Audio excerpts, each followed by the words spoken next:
This is Audible.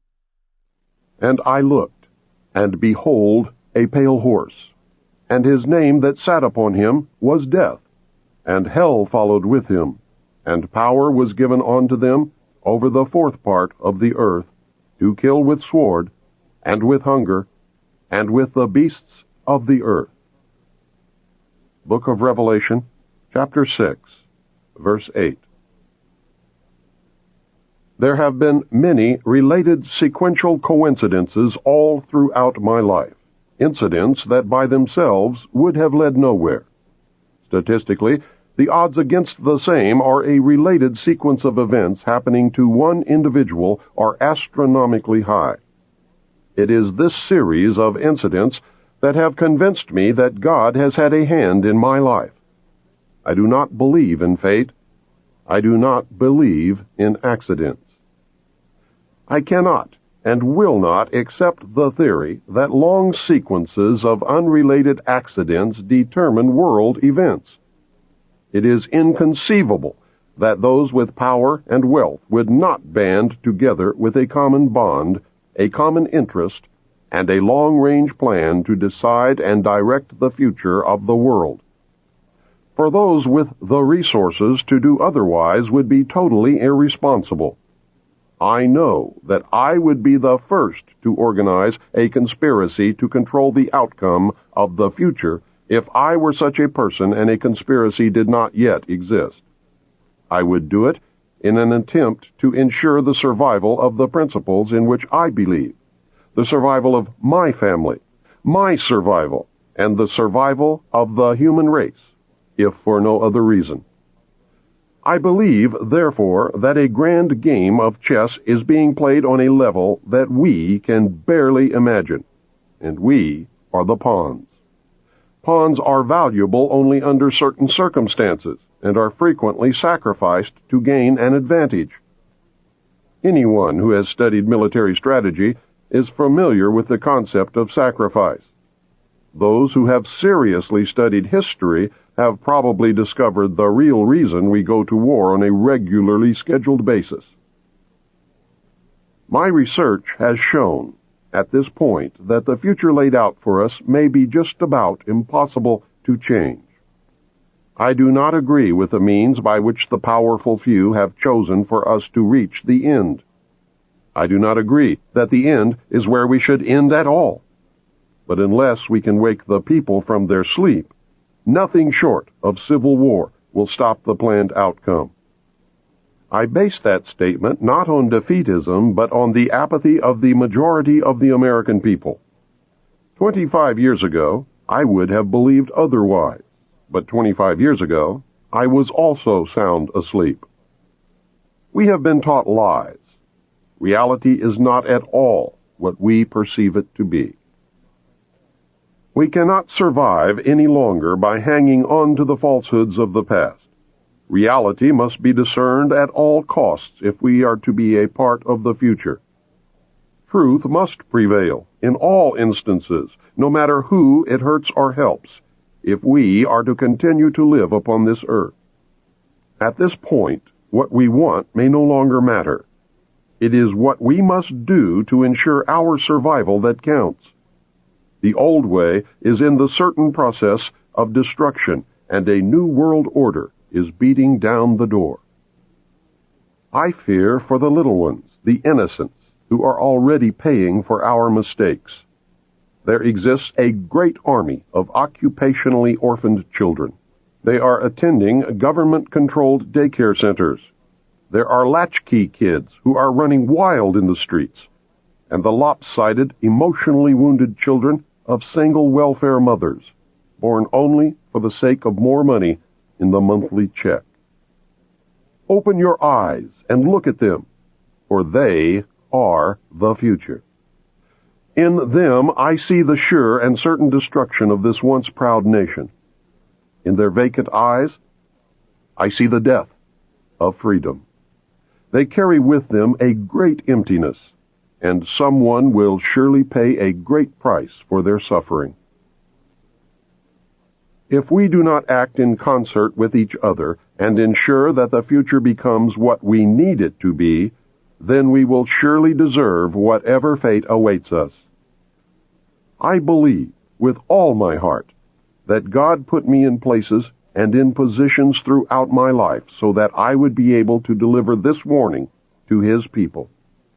I pray that I have been worthy and that I have done my job. From the time a person leaves its mother's womb, its every effort is directed toward building, maintaining, and withdrawing into artificial wombs various sorts of substitute protective devices or shells. The objective of these artificial wombs is to provide a stable environment for both stable and unstable activity, to provide a shelter for the evolutionary processes of growth and maturity, in effect, survival, to provide security for freedom, and to provide defensive protection for offensive activity. This is equally true of both the general public and the elite.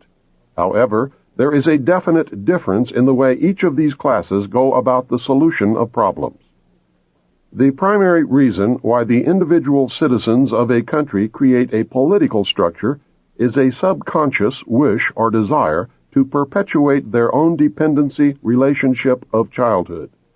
Simply put, they want a human God to eliminate all risk from their life, pat them on the head, kiss their bruises, put a chicken on every dinner table, clothe their bodies, tuck them into bed at night, and tell them that everything will be all right when they wake up in the morning. This public demand is incredible, so the human God, the politician, meets incredibility with incredibility by promising the world and delivering nothing. So who is the bigger liar, the public or the Godfather? This public behavior is surrender born of fear, laziness, and expediency. It is the basis of the welfare state as a strategic weapon, useful against a disgusting public. Most people want to be able to subdue and or kill other human beings which disturb their daily lives, but they do not want to have to cope with the moral and religious issues which such an overt act on their part might raise. Therefore, they assign the dirty work to others, including their own children, so as to keep the blood off their own hands. They rave about the humane treatment of animals, and then sit down to a delicious hamburger from a whitewashed slaughterhouse down the street and out of sight. But even more hypocritical, they pay taxes to finance a professional association of hitmen, collectively called politicians, and then complain about corruption in government. Again, most people want to be free to do things, but they are afraid to fail. The fear of failure is manifested in irresponsibility, and especially in delegating those personal responsibilities to others where success is uncertain or carries possible or created liabilities which the person is not prepared to accept. They want authority, but they will not accept responsibility or liability, so they hire politicians to face reality for them. The people hire the politicians so that the people can, 1. Obtain security without managing it. 2. Obtain action without thinking about it. 3. Inflict theft, injury, and death upon others without having to contemplate either life or death. 4. Avoid responsibility for their own intentions. 5. Obtain the benefits of reality and science without exerting themselves in the discipline of facing or learning either of these things. They give the politicians the power to create and manage a war machine to, 1. Provide for the survival of the nation womb. 2. Prevent encroachment of anything upon the nation womb. 3. Destroy the enemy who threatens the nation womb. 4. Destroy those citizens of their own country who do not conform for the sake of stability of the nation womb. Politicians hold many quasi-military jobs, the lowest being the police, which are soldiers, the attorneys, and the CPAs next, who are spies and saboteurs. and the judges who shout the orders and run the closed Union military shop for whatever the market will bear. The generals are industrialists. The presidential level of commander-in-chief is shared by the international bankers. The people know that they have created this farce and financed it with their own taxes, but they would rather knuckle under than be the hypocrite. Thus, a nation becomes divided into two very distinct parts, a docile subnation and a political subnation. The political subnation remains attached to the docile subnation, tolerates it, and leeches its substance until it grows strong enough to detach itself and then devour its parent. Human beings are machines, levers which may be grasped and turned, and there is little real difference between automating a society and automating a shoe factory. Factor 1. As in every social system approach, stability is achieved only by understanding and accounting for human nature. A failure to do so can be, and usually is, disastrous. As in other human social schemes, one form or another of intimidation, or incentive, is essential to the success of the draft. Physical principles of action and reaction must be applied to both internal and external subsystems. To secure the draft, individual brainwashing, programming, and both the family unit and the peer group must be engaged and brought under control. Factor 2. Father. The man of the household must be housebroken to ensure that Junior will grow up with the right social training and attitudes.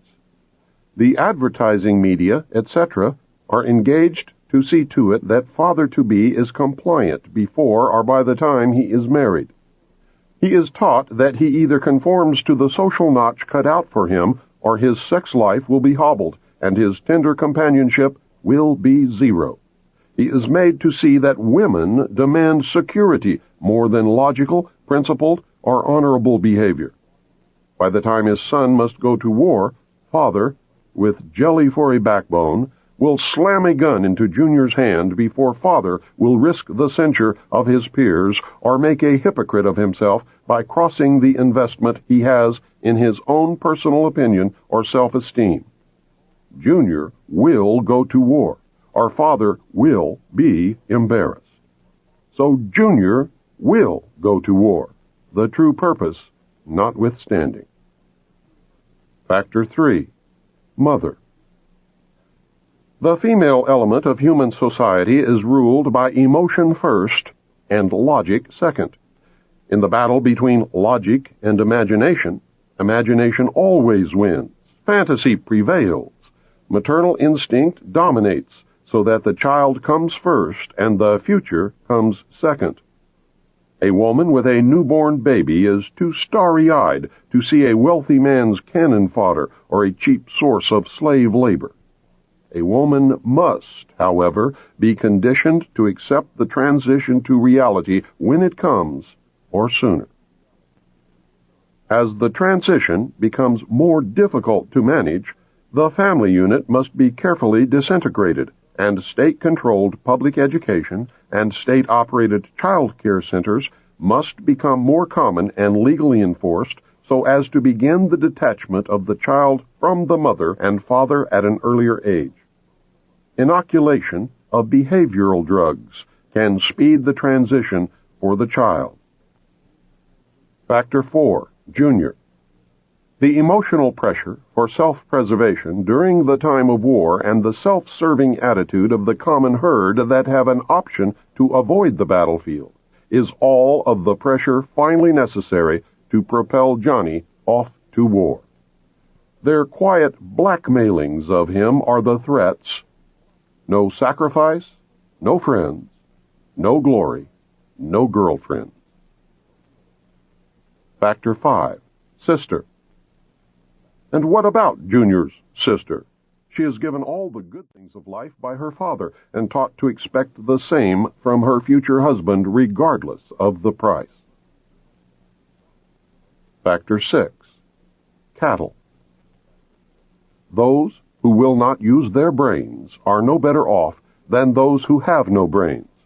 And so this mindless school of jellyfish, father, mother, son, and daughter, become useful beasts of burden or trainers of the same.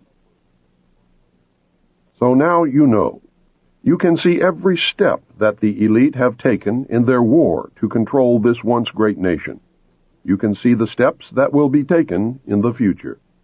You can no longer pretend innocence. Your denial of the conspiracy will fall on deaf ears.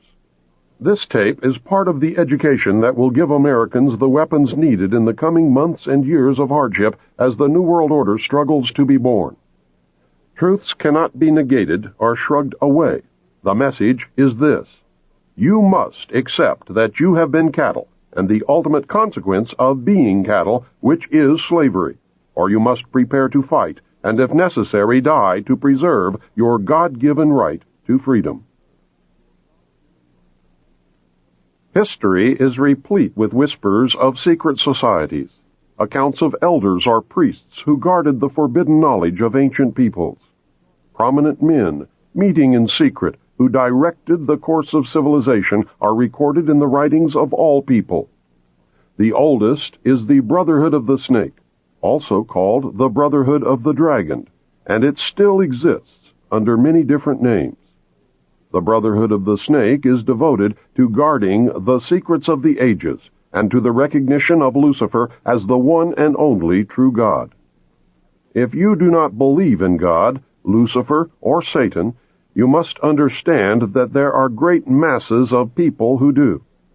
I do not believe in racism, but millions do, and their beliefs and actions based upon those beliefs will affect me. It is clear that religion has always played a significant role in the course of these organizations. Communication with a higher source, often divine, is a familiar claim in all but a few. The secrets of these groups are thought to be so profound that only a chosen, well-educated few are able to understand and use them.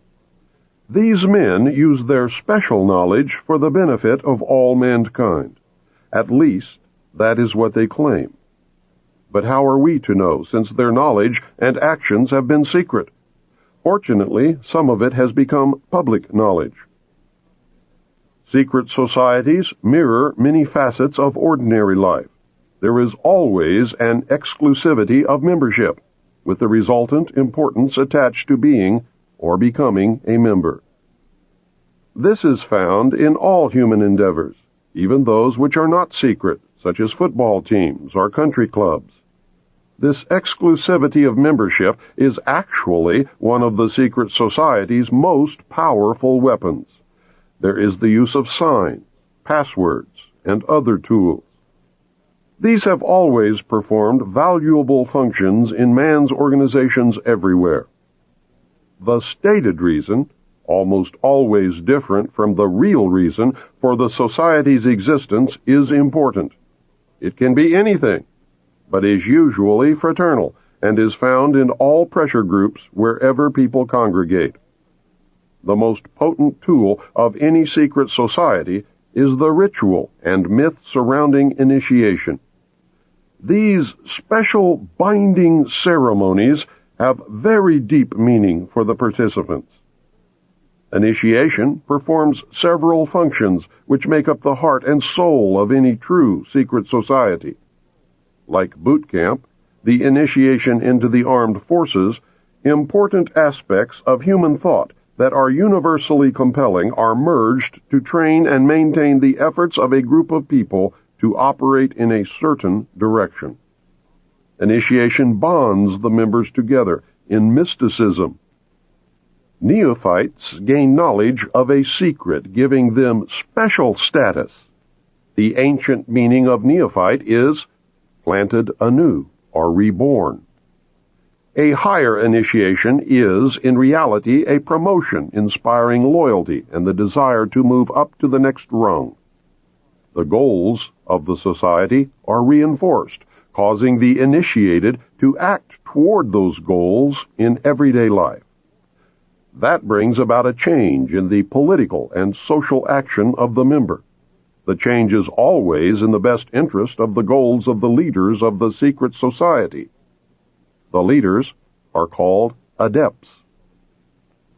This can best be illustrated by the soldier trained to follow orders without thinking. The result is often the wounding or death of the soldier for the realization of the commander's goal, which may or may not be good for the overall community. Initiation is a means of rewarding ambitious men who can be trusted. You will notice that the higher the degree of initiation, the fewer the members who possess the degree. This is not because the other members are not ambitious, but because a process of very careful selection is being conducted. A point is reached where no effort is good enough without a pull up by the higher members. Most members never proceed beyond this point and never learn the real, secret purpose of the group. The frozen member from that point on serves only as a part of the political power base, as indeed he has always done. You may have guessed by now that initiation is a way to determine who can and cannot be trusted. A method of deciding exactly who is to become an adept may be decided during initiation by asking the candidate to spit upon the Christian cross. If the candidate refuses, the members congratulate him and tell him, "You have made the right choice, as a true adept would never do such a terrible thing." The newly initiated might find it disconcerting, however, that he or she never advances any higher. If instead the candidate spits upon the cross, he or she has demonstrated a knowledge of one of the mysteries and soon will find him or herself a candidate for the next higher level. The mystery is that religion is but a tool to control the masses. Knowledge or wisdom is their only God, through which man himself will become God. Man's desire to be one of the elect is something that no power on earth has been able to lessen, let alone destroy. It is one of the secrets of secret societies. It is what gives them a political base and lots of clout. Members often vote the same and give each other preference in daily business, legal, and social activities. It is the deepest desire of many to be able to say, "I belong to the elect." The first secret that one must know to even begin to understand the mysteries is that their members believe that there are but few truly mature minds in the world. They believe that those minds belong exclusively to them. The philosophy that follows is the classic secret society view of humanity. When a person of strong intellect is confronted with a problem which calls for the use of reasoning faculties, they keep their poise and attempt to reach a solution by garnering facts bearing upon the question. On the other hand, those who are immature when confronted by the same problem are overwhelmed. While the former may be said to be qualified to solve the mystery of their own destiny, the latter must be led like a bunch of animals and taught in the simplest language. Like sheep, they are totally dependent upon the shepherd. The able intellect is taught the mysteries and the esoteric spiritual truths. The masses are taught the literal, exoteric interpretations. While the masses worship the five senses, the select few observe, recognizing in the gulf between them the symbolic concretions of great abstract truths. The elect are given knowledge of the mysteries and are illumined, and are thus known as the Illuminati, or the illuminated ones, the guardians of the secrets of the ages. Three early secret societies that can be directly connected to a modern descendant are the cults of Roshaniya, Mithras, and their counterpart, the Builders. They have many things in common with the Freemasons of today, as well as with many other branches of the Illuminati. For instance, common to the Brotherhood are the symbolic rebirth into a new life without going through the portal of death during initiation, reference to the lion, and the grip of the lion's paw in the Master Mason's degree. The 3 degrees, which is the same as the ancient Masonic rites before the many other degrees were added, the ladder of 7 rungs, men only, and the all-seeing eye. Of special interest is the powerful society in Afghanistan in ancient times called the Roshaniya, Illuminated Ones. There are actually references to this mystical cult going back through history to the House of Wisdom at Cairo. The major tenets of this cult were the abolition of private property, the elimination of religion, the elimination of nation-states, the belief that illumination emanated from the Supreme Being who desired a class of perfect men and women to carry out the organization and direction of the world. Belief in a plan to reshape the social system of the world by first taking control of individual countries one by one, and the belief that after reaching the 4th degree, one could communicate directly with the unknown supervisors who had imparted knowledge to initiates throughout the ages. Wise men will again recognize the Brotherhood. Can you hear the echo of the Nazi Party, the Communist Party, the extreme right and the extreme left? The important fact to remember is that the leaders of both the right and the left are a small hard core of men who have been and still are Illuminists or members of the Brotherhood. They may have been or may be members of the Christian or Jewish religions, but that is only to further their own ends. They are, and always have been, Luciferian and internationalist. They give allegiance to no particular nation, although they have used, on occasion, nationalism to further their causes. Their only concern is to gain greater economic and political power. The ultimate objective of the leaders of both groups is identical. They are determined to win for themselves undisputed control of the wealth, natural resources, and manpower of the entire planet. They intend to turn the world into their conception of a Luciferian totalitarian socialist state. In the process, they will eliminate all Christians, Jews, and atheists. You have just learned one, but only one, of the great mysteries. I hope to show that most modern secret societies, and especially those that practice degrees of initiation, and that is the key, are really one society with one purpose.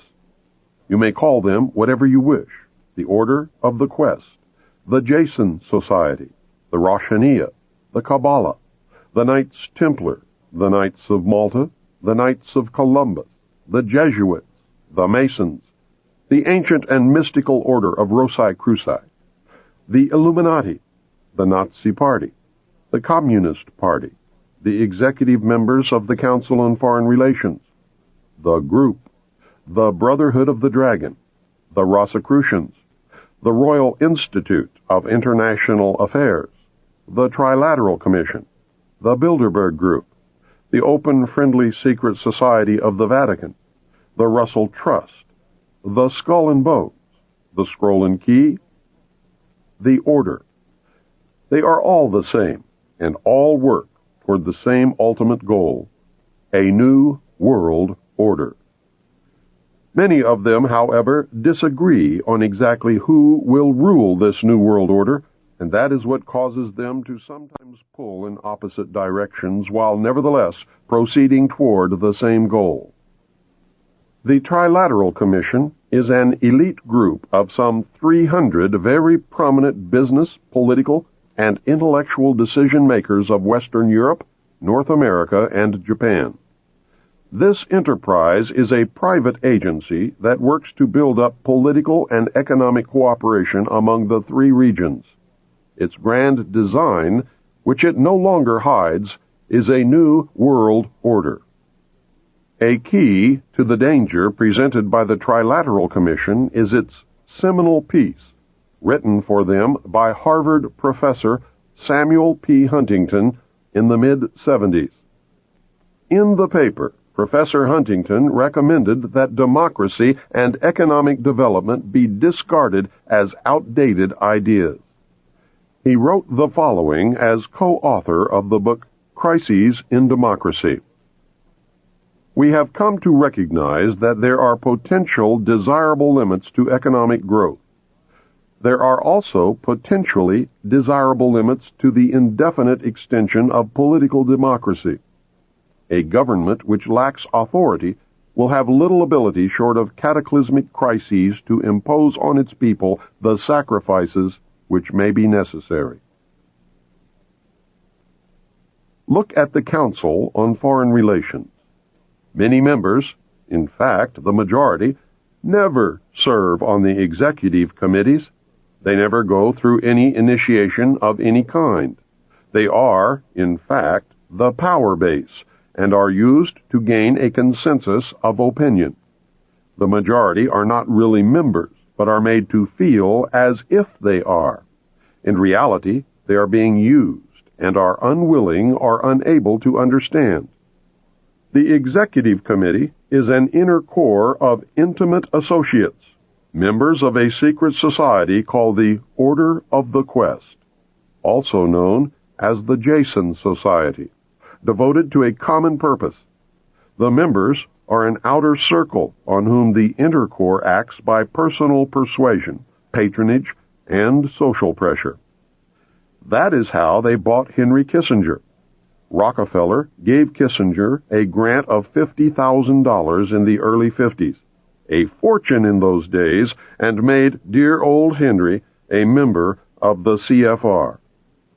Anyone in the outer circle who does not toe the mark is summarily expelled, and the lesson is not lost on those who remain. Do you remember the human desire to be a member of the elect? That is the principle at work. The Council on Foreign Relations has been the foremost flank of America's foreign policy establishment for more than half a century. The Council on Foreign Relations is a private organization of business executives, scholars, and political leaders that studies global problems and plays a key role in developing United States foreign policy. The CFR is one of the most powerful semi-official groups concerned with America's role in international affairs. It is controlled by an elect group of men recruited from the Skull and Bones and the Scroll and Key societies of Harvard and Yale, which are both chapters of a secret branch of the Illuminati known as Chapter 322 of the Order.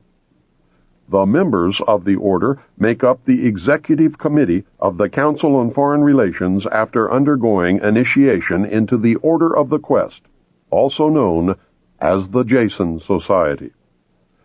The Council on Foreign Relations is an offshoot sister organization to the British Royal Institute of International Affairs. Their goal is a new world order. Although it existed as a dinner club in New York, it did not take on its present power until 1921, when it merged with the Royal Institute of International Affairs and received its financial base from J.P. Morgan, the Carnegie Endowment, the Rockefeller family, and other Wall Street banking interests. The Council on Foreign Relations controls our government. Through the years, its members have infiltrated the entire executive branch, State Department, Justice Department, Central Intelligence Agency, and the top ranks of the military. Every director of the Central Intelligence Agency has been a member of the CFR. Most presidents since Roosevelt have been members. The members of the CFR dominate ownership of the press, and most, if not all, of America's top journalists are members. The CFR does not conform to government policy. The government conforms to CFR policy. I read top-secret documents while with naval intelligence that stated that President Eisenhower had appointed 6 of the executive committee members of the CFR to sit on the panel called Majesty 12, also known as Majority 12 for security reasons. Majesty 12 is the secret group that is supposed to control extraterrestrial information and projects. The document stated that Eisenhower had also appointed 6 members from the executive branch of government who were also members of the CFR. The total membership of Majesty 12 was 19, including Dr. Edward Teller and the 6 members from the Jason Scientific Group. Again, whether this is true or disinformation depends solely upon the existence of aliens. The CFR is a secret society in that it forbids the taking of notes or the publishing of minutes of its meetings. Any member who divulges the subject or any part of any conversation or talk that took place during a meeting is terminated. The goal of the Council on Foreign Relations is a new world order. Remember, never worship a leader. If you worship a leader, you then no longer have the ability to recognize when you have been deceived. The most powerful secret organization in the world is the Bilderberg Group, organized in 1952 and named after the hotel where its first meeting took place in 1954. The man who organized the Bilderberg Group, Prince Bernhard of the Netherlands, has the power to veto the Vatican's choice of any pope it selects. Prince Bernhard has this veto power because his family, the Habsburgs, are descended from the Roman emperors. Prince Bernhard is the leader of the black families. He claims descent from the house of David and thus can truly say that he is related to Jesus. Prince Bernhard, with the help of the CIA, brought the hidden ruling body of the Illuminati into public knowledge as the Bilderberg Group. This is the official alliance that makes up the world governing body. The core of the organization is 3 committees made up of 13 members each. Thus, the heart of the Bilderberg Group consists of 39 total members of the Illuminati. The 3 committees are made up exclusively of members of all the different secret groups that make up the Illuminati, the Freemasons, the Vatican, and the black nobility. This committee works year-round in offices in Switzerland. It determines who is invited to the annual meeting and what policies and plans will be discussed. Every proposal or plan that has ever been discussed at an annual meeting of the Bilderberg Group has come to pass usually within 1 or 2 years following the meeting. The Bilderberg Group is directing the quiet war that is being waged against us. How can they do it? These are the men who really rule the world. Manly P. Hall, 33rd degree Mason, probably the most renowned expert on these subjects, wrote in his book, The Secret Destiny of America. For more than 3,000 years, secret societies have labored to create the background of knowledge necessary to the establishment of an enlightened democracy among the nations of the world. All have continued, and they still exist, as the Order of the Quest. Men bound by a secret oath to labor in the cause of world democracy decided that in the American colonies they would plan the roots of a new way of life. The Order of the Quest was set up in America before the middle of the 17th century. Franklin spoke for the Order of the Quest, and most of the men who worked with him in the early days of the American Republic were also members. Not only were many of the founders of the United States government Masons, but they received aid from a secret and august body existing in Europe, which helped them to establish this country for a particular purpose known only to the initiated few. The members of the Bilderberg Group are the most powerful financiers, industrialists, statesmen, and intellectuals who get together each year for a private conference on world affairs. The meetings provide an informal, off-the-record opportunity for international leaders to mingle and are notorious for the cloak of secrecy they are held under.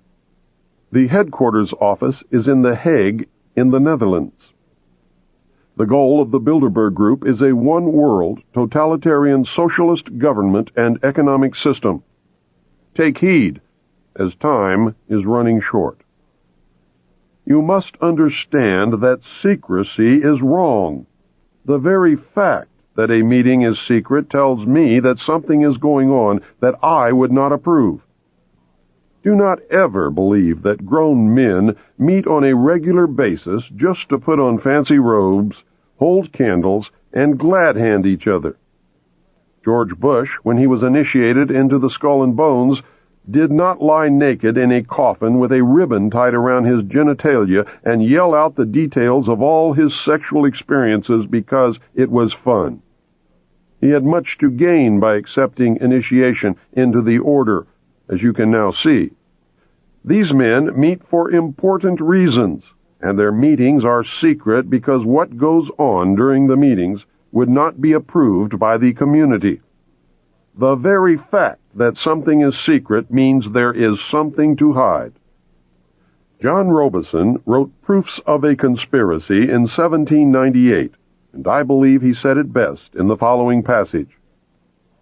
Nothing is so dangerous as a mystic association, the object remaining a secret in the hands of the managers, the rest simply put a ring in their own noses, by which they may be led about at pleasure, and still panting after the secret, they are the better pleased the less they see of their way.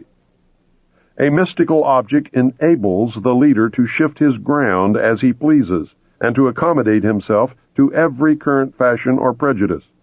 This again gives him almost unlimited power, for he can make use of these prejudices to lead men by troops. He finds them already associated by their prejudices and waiting for a leader to concentrate their strength and set them in motion.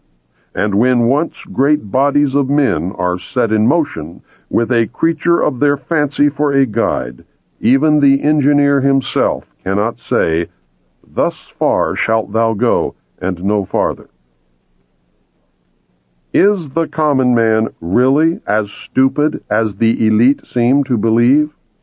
If he is, then maybe the average citizen is better off ignorant, being manipulated this way and that whenever the elite deem it necessary. We will discover the answer very quickly when the common man finds that his e-ticket to Fantasyland has just expired. I hope I have shown you the role of secret societies and groups within the world power structure. I hope you can see how these groups gain and keep power. You should have some understanding of how, operating in secrecy and infiltrating every level of government and vital industry, including the press, the elect manipulate the people and nations of the world toward any direction desired.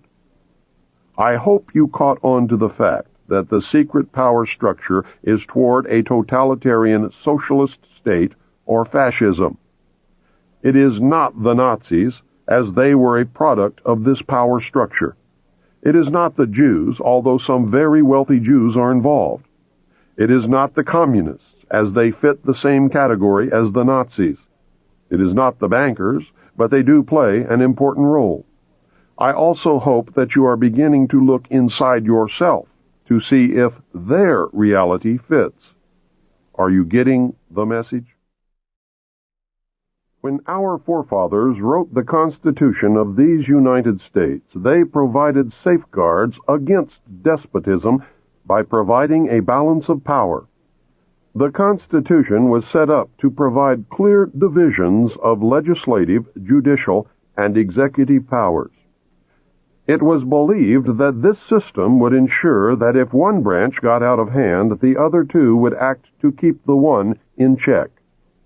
This balance of power was predicated upon the assumption that none of the three branches could or would infringe upon the power of the others. The Constitution is clear on the functions of each of the branches. The legislative will make the laws. The judicial will interpret the law. The executive will decide policy and enforce the law.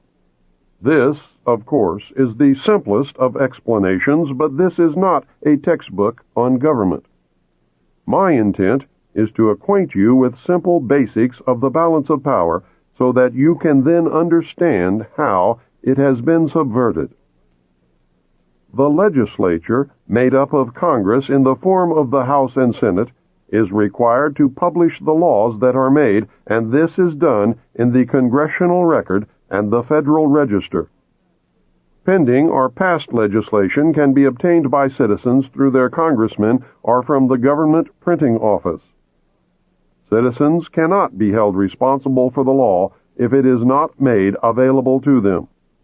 It is paradoxical that the government body most representative of the American citizen is the one that has been the most easily subverted. Through political action committees, payoffs, pork barrel politics, professional politicians, congressmen who are members of secret societies, and through greed and fear, our representatives and senators quit representing us long ago. Congress has tremendous powers, but fails in most cases to exercise even a token amount. How is it that our legislature has allowed and at times encouraged the executive branch to write law? You probably did not know that the President and others in the executive branch of the government can and do write law. This is done in the form of presidential executive orders, National Security Council memos, National Security Decision directives, and National Security directives. NSC memos were broad policy papers in the days after passage of the National Security Act. NSC memos became narrower and more specific over the years, and the name has varied. Under Kennedy, they were called National Security Action Memorandums. President Bush changed the name to National Security Directives. There is a tremendous difference between presidential executive orders, NSC memos, and National Security Decision directives. Presidential executive orders are listed in the Federal Register, or presidential findings which are made known to the House and Senate Intelligence Committees. The most important difference between the presidential executive orders and all of the others, no matter what they are called, is that the others do not have to be reported, reviewed, made available to anyone, or even acknowledged that they exist. There is no oversight whatsoever that could maintain a check on the legality of these national security directives. The President and others within the executive branch have used these super-secret directives to skirt the balance of power and write law without anyone's knowledge. Justification of the President's power to write law through executive orders stems from the failure of the government to rescind the declaration of martial law during the Civil War. In effect, the United States has been under martial law ever since Lincoln's administration. These NSDs are powerful, hidden, and dangerous tools. They were prolific during the Reagan administration. Over 300 were written, with no more than 50 ever leaking out to undergo public scrutiny. Yet, most Americans have never heard of these subversive weapons. They are being used to destroy our Constitution. I believe that everyone should know about this corruption of government. Congress has turned a blind eye to these abuses of executive power. At 3:30 a.m., Saturday, August 4th, 1990, the Senate made it even easier for the executive branch to subvert the Constitution and may have made George Bush the first American king. At the time, on that day, a minority of United States senators, maybe 10 at the most, passed Senate Intelligence Authorization Act for fiscal year 1991. The bill was fraudulently introduced as a reform to prevent future incidents of the abuses brought to light during the Iran-Contra scandal. Instead of preventing future abuses, however, it virtually authorizes essentially every abuse. The bill was carefully brought to a vote by Senator Sam Nunn in the dead of night when the opposition was gone. It effectively transfers most authority over the United States government directly into the hands of the President and thus directly into the hands of the secret government. The President was given the power to initiate war, appropriate public funds, define foreign policy goals, and decide what is important to our national security. In Oversight of Intelligence Activities, Title VII, Senate Bill 2834 authorizes the following. Gives the President power to initiate covert actions.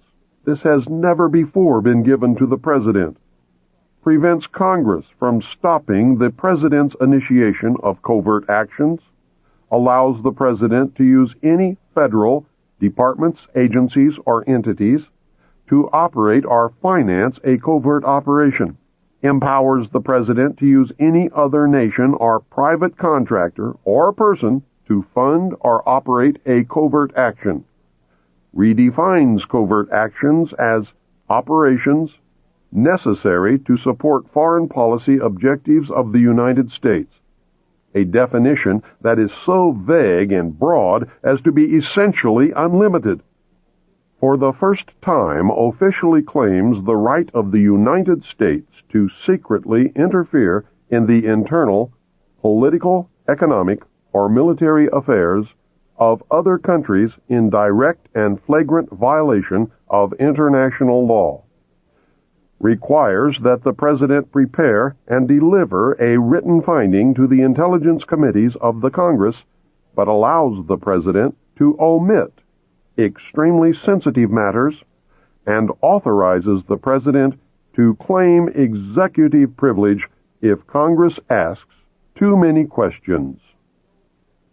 There are no penalties in the bill for violating any of its provisions, including the provision requiring a finding. Why should there be? This bill has literally handed the power of all the branches of government to the President on a silver platter. The bill effectively prevents any oversight by anyone and allows the executive branch to skirt the law and to escape accountability. This will be done using national security directives. Either National Security Decision Directive 138 or a subsequent NSD directive on terrorism authorized the training of 3 Lebanese units for preemptive strikes. When problems arose, Director of Central Intelligence William Casey took that operation off the books and enlisted Saudi Arabian help in an attempt to assassinate the head of Hezbollah. A resulting car bombing killed about 80 in Beirut. Sheikh Fadlallah, the target, was unhurt. The United States military, along with civilian law enforcement teams, conducted joint anti-terrorist training across America. To allay public fears, the participants wore civilian clothing.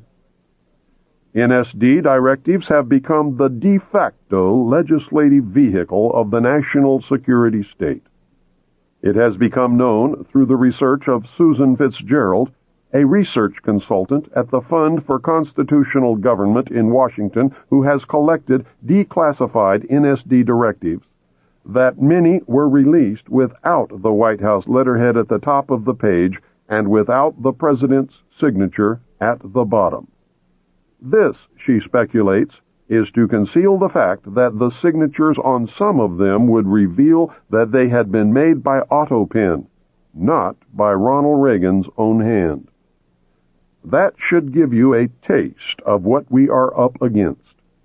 Please understand that virtually all but a very few NSD directives still remain classified, and unless the public forces disclosure, their effect will probably never be known.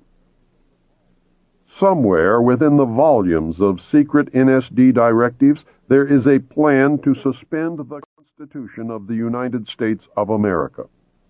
The existence of this plan surfaced during the Iran-Contra hearings. Congressman Jack Brooks, Democrat from Texas, attempted to bring it into the open. When he asked Colonel Oliver North directly if North had ever helped draft a plan to suspend the Constitution, Brooks was silenced by the committee chairman, Senator Daniel K. Inouye, Democrat from Hawaii. Senator Inouye stated that the subject dealt with national security, and any questions regarding the matter could be brought up during a closed-door session. We never learned the outcome. I would like to know who gave anyone, in any branch of government, with any title, the right to suspend the Constitution at any time, for any reason, under any conditions. I believe the plan to suspend the Constitution is directly tied to the underground facility called Mount Weather and to the Federal Emergency Management Agency known as FEMA. Mount Weather is so shrouded in secrecy that 99.9% of Americans have never heard of it. FEMA, however, is another story. Remember Hurricane Hugo? Remember the federal agency FEMA that was sent to handle the emergency and was thrown out by the citizens because of gross incompetence? FEMA was incompetent because emergency management is just a guise for its real purpose, which is to take over local, state, and federal government in case of a national emergency. The only way FEMA could do such a thing is if the Constitution were suspended and martial law were to be declared. Therefore, its very existence is proof positive that a plan to suspend the Constitution does, in fact, exist. Just outside of a sleepy little town called Bluemont, Virginia, about 46 miles west of Washington, D.C., is an area of wilderness covering what has been called the toughest granite rock in the eastern United States. The area is surrounded by signs marked Restricted Area, and this installation has been declared a restricted area. Unauthorized entry is prohibited. Other signs state, all persons and vehicles entering hereon are liable to search. Photographing, making notes, drawings, maps, or graphic representations of this area or its activities is prohibited. Such material found in the possession of unauthorized persons will be confiscated. Internal Security Act of 1950. The installation is beneath a mountain, and its name is the Western Virginia Office of Controlled Conflict Operations.